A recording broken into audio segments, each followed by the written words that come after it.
বিসমিল্লাহির রহমানির রহিম। সবাইকে বাওয়াল খামার বাড়ির পক্ষ থেকে শুভেচ্ছা ও অভিনন্দন। আপনারা যারা এখনও আমার চ্যানেলটি সাবস্ক্রাইব করেন নাই তারা সবাই সাবস্ক্রাইব করে পাশে থাকুন, এবং যারা ফেসবুক থেকে দেখছেন তারা প্রোফাইলটি ফলো করে পাশে থাকুন। আমি আপনাদের দোয়া ও ভালোবাসায় একটি সমন্বিত কৃষি খামারের উদ্যোগ নিয়েছি। আপনাদের মাঝে আমি নিয়মিত ভিডিও আপলোড করব, এবং আমার খামারের যা কিছু আছে না আছে সব কিছু দিয়ে আমি আপনাদের সামনে হাজির হব। আমার জন্য সবাই দোয়া করবেন, সবাই ভালোবাসা দিবেন।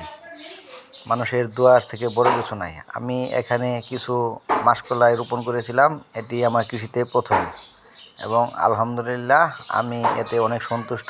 আল্লাহর কাছে শুকরিয়া। দেখেন আমার মাসকলাইয়ের কত সুন্দর করে চারা গজিয়েছে, এবং এত সুন্দর হবে আমি ভাবতেও পারিনি। এখন ভবিষ্যতে আল্লাহর হাতে মাসকলাই যদি অধিক পরিমাণে ফলন হয় তাহলে আমি এখান থেকে লাভবান হতে পারবো।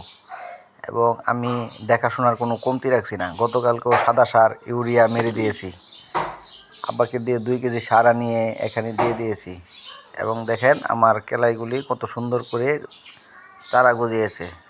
এবং একটি চাষ দিয়েছিলাম, এখানে 500 টাকা খরচ হয়েছিল ট্রাক্টর দিয়ে, এবং বেশি গভীরে চাষ দিতে পারে নাই, কারণ অনেক বছর পর, দীর্ঘ 28 বছর পরে এখানে ফসল ফলন হয়েছে। গাছের শিকড় গিয়ে বড় বড় হয়ে গেছে, তাই এখানে কোনো করতে পারি নাই, ফসলাদি শাকসবজি করতে পারি নাই, মানে চাষ দিতে পারি নাই। কিন্তু তারপরেও যেরকম ফলন দেখা যাচ্ছে, সবাই বলছে না খুব সুন্দর হয়েছে, এখান থেকে ভালো একটা ফলন আশা করা যায়। আমার বাবা প্রতিদিন 8 থেকে 10 বার গিয়ে খোঁজ করে, গরু ছাগল মানুষ অন্যান্য কিছু ফসলের ক্ষতি করে কিনা সেটি খোঁজ রাখে। এবং এখন দেখতে পাচ্ছেন আপনারা আমার জ্যাঠাতো ভাইয়ের কিছু চীনা হাঁস, আমি ওনার কাছ থেকে কতগুলি হাঁস নিয়েছি আমার খামারে, এবং সে এইগুলি নতুন এনেছে।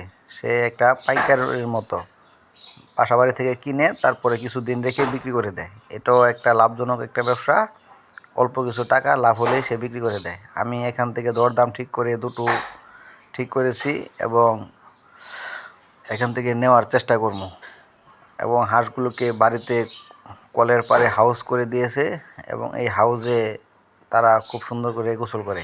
চীনা হাঁস অবশ্য সহজে বিলে যায় না, কিন্তু আমার চীনা হাঁসগুলো দেখেছেন আপনারা, প্রতিদিনই আমি বিলের মধ্যে ছাড়ি, এবং সেখান থেকে তাদেরকে গোসল করিয়ে নিয়ে আসি। এবং বিলের মাঝে যে কচুরিপানাগুলো ছিল সেগুলো তারা আনন্দে খায় এবং অত্যাধিক ভালোবাসে।